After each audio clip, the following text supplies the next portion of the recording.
Good morning, everybody. Here's your core bites number 108. So the first one says we're going to complete the sequence. Okay? So you've got to figure out what the pattern is. So to go from 3 to 8, you add 5, 3, 4, 5, 6, 7, 8. From 8 to 13, let's see, 8, 9, 10, 11, 12, 13.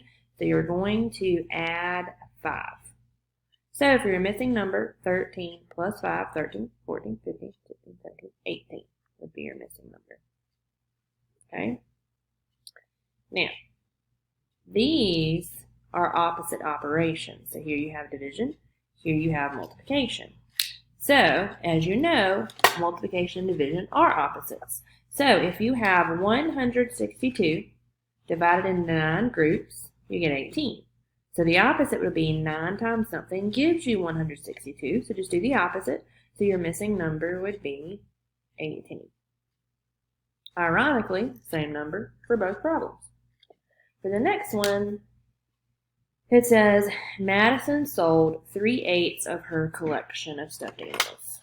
What fraction of the stuffed animals is left? Okay, so her total would be 8/8. She sold 3/8. So your denominator is still going to stay the same with 8. Then you say 8 minus 3. So 5, 6, 7, 8 would be 5. So she still has 5/8 left. 5/8 left. For number 4, we're looking at perimeter.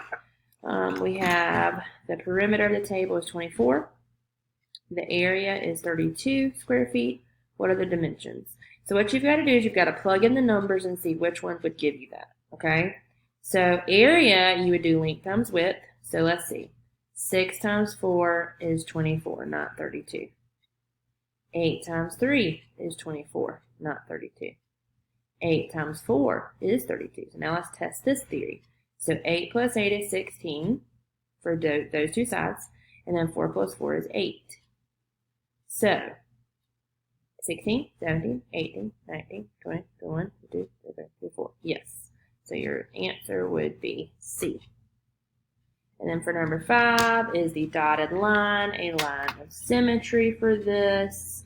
And unfortunately, we would have to say no, because if you fold the stop sign right there, it is not going to be equal on all the sides. So no on that one. Okay? Check yours, guys.